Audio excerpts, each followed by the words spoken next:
Good morning, Sandeep. Or Yeah, good good evening, I should morning. say. Good. Well, you're frozen, your screen has frozen. Allison?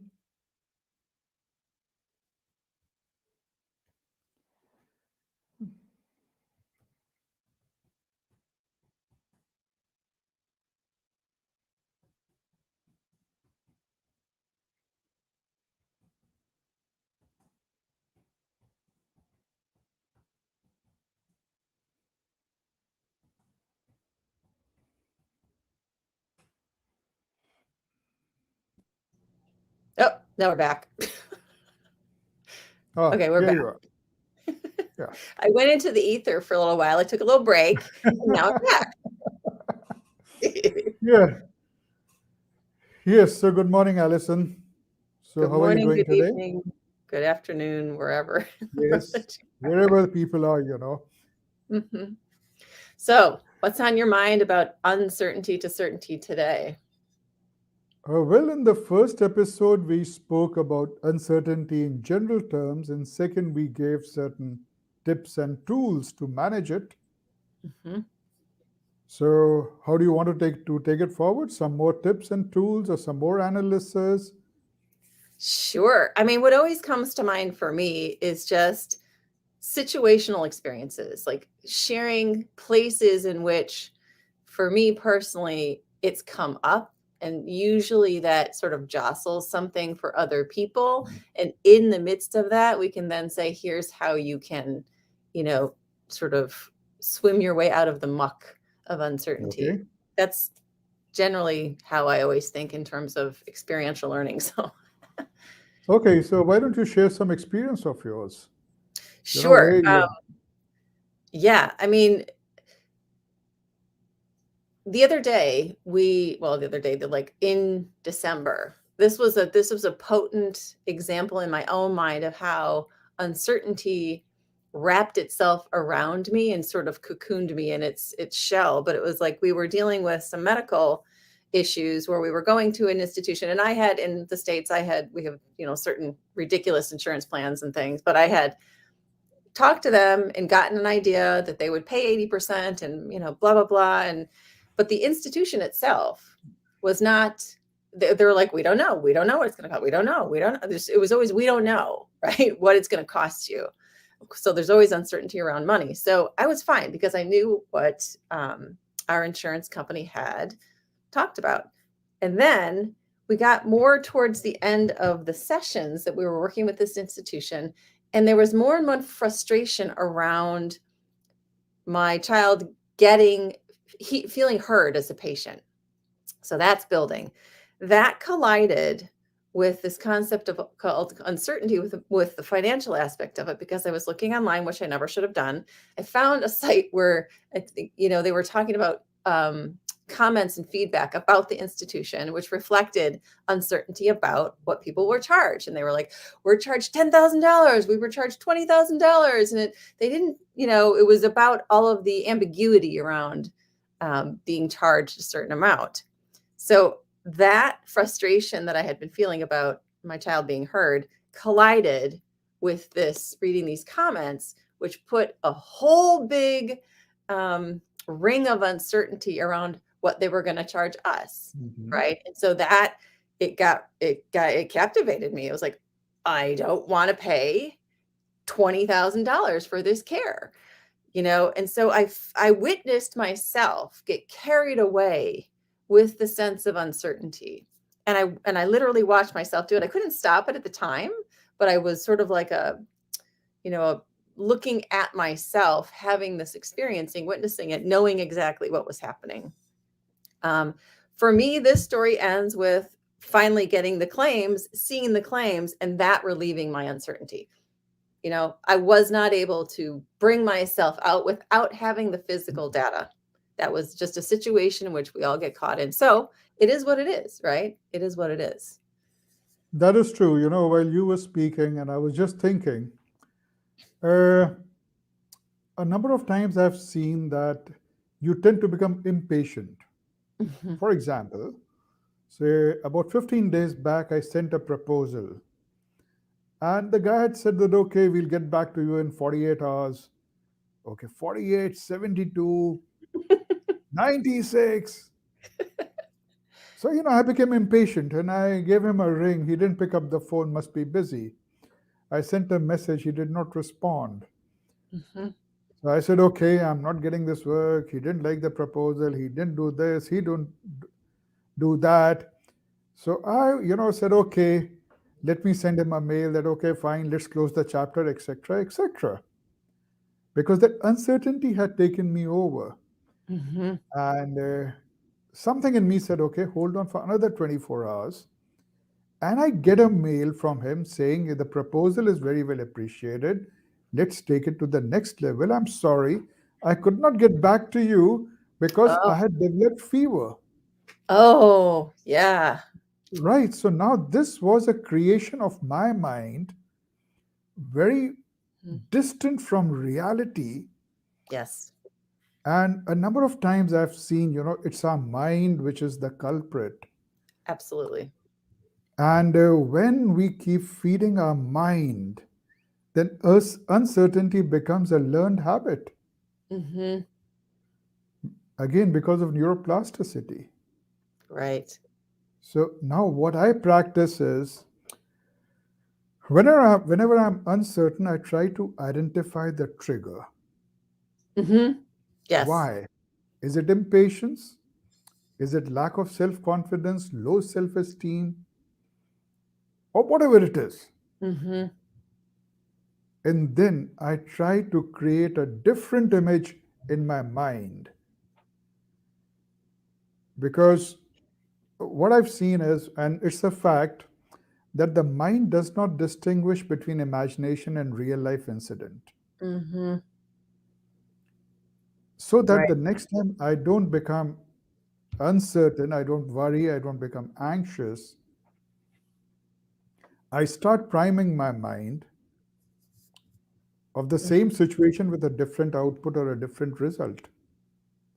Yeah, what I've noticed too is when I was sort of observing myself have this experience, it is it's just the fluidity with which like thoughts come to that one thought, and it gives us what we call logical proof, right? We're always Mhm. looking for this logical proof of why our thoughts are accurate or true. So you can find logical proof of why your thoughts feel like valid thoughts.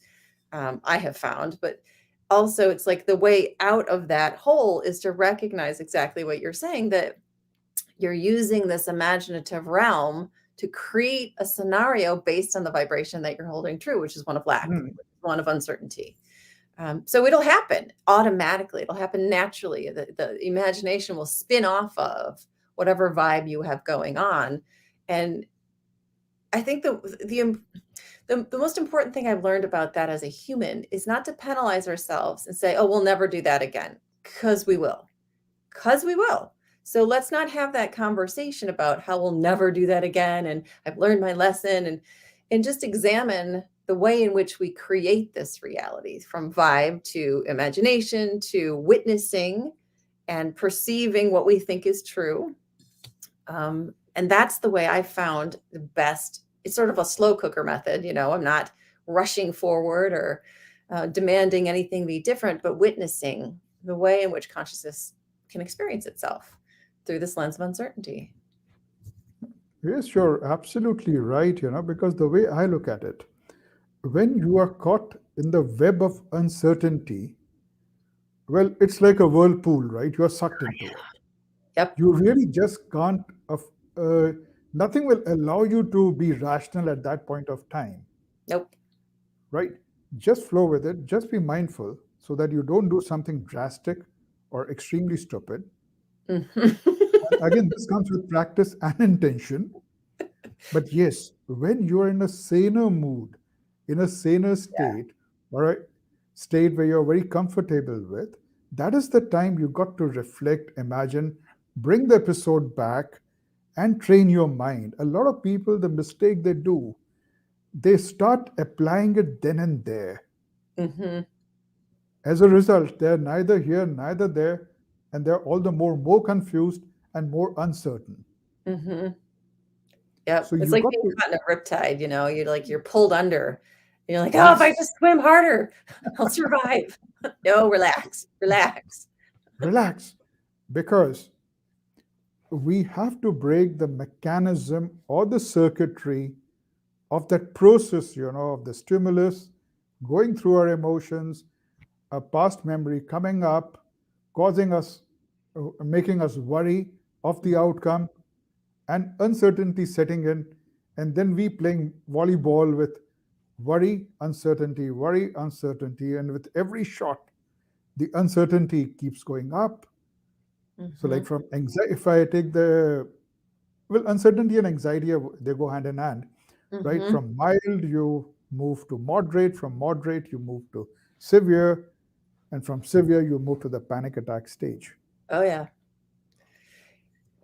Somebody else, I was listening to somebody talk about they're going to go do a dark retreat. And I guess they've been doing like submersion type things where they go in the dark for an hour or 2 hours, 3 hours. And now they're going to do something where they go in for extended periods of time. The thought of being submerged in darkness for extended periods of time caused me, just the thought of it, to feel panicky.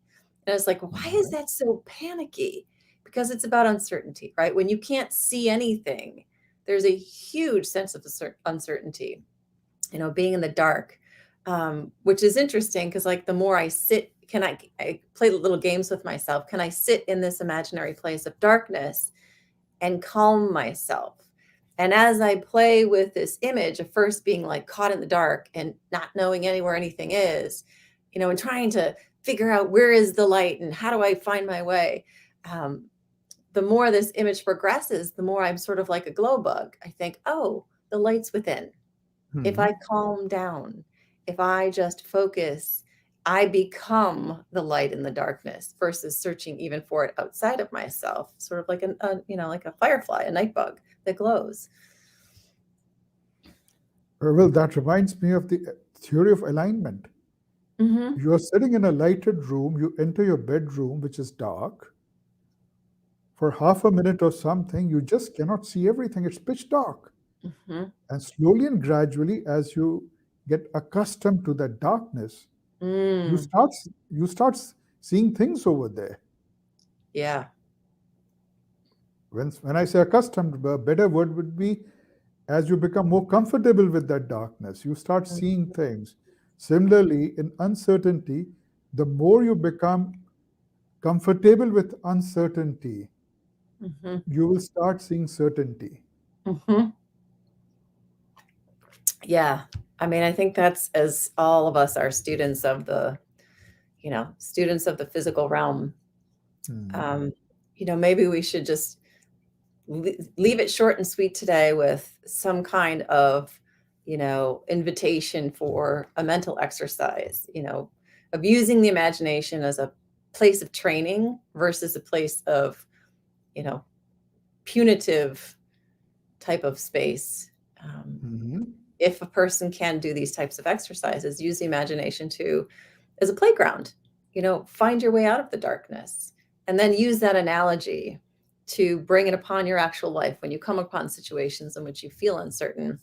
How can you use that strength that you gathered in the imaginative realm to help you in your real life? Can you do it? I mean, it takes time, it takes practice. And one thing more, when you imagine, you got to get feelings into it. Hmm. It's not like a emotionless painting. You need to get your emotions into it. You need to engage yourself and then restructure the scenario with the feelings. Hmm. So the emotions or the feelings associated with uncertainty, Hmm. they get knocked off and they Hmm. get replaced, or you can say they get suffused with feelings of certainty. Yeah, that's an exercise that can be done Yeah. always and forever, because it's a constant exercise for a human, for us as conscious beings to Mm. figure out where is our sense of safety without having the outside give us some sort of Mhm. definitive answer that will then we rely on that for that sense of certainty versus the other way around. Can I be certain? And from that sense of certainty, observe things that are equal to that vibration of certainty. You see, since we are experiencing beings, we are constantly changing, right? Mhm.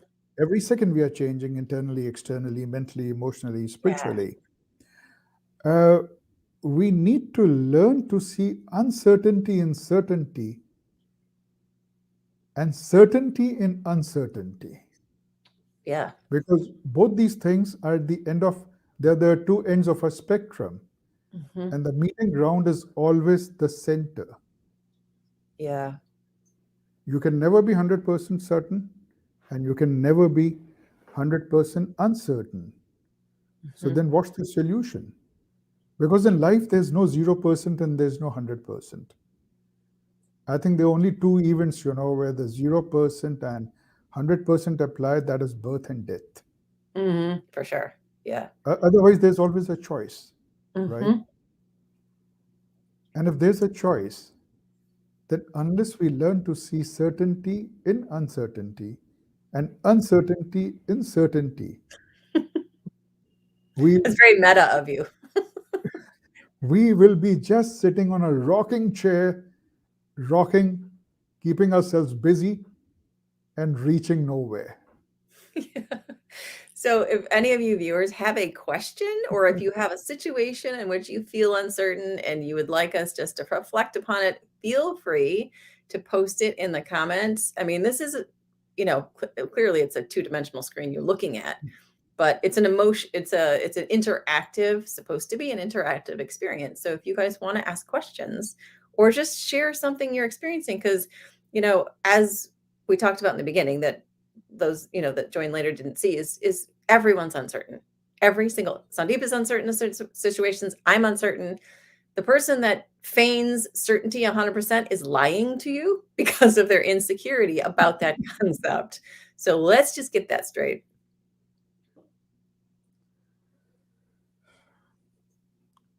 So, guys, as usual, we would love to have your comments, suggestions.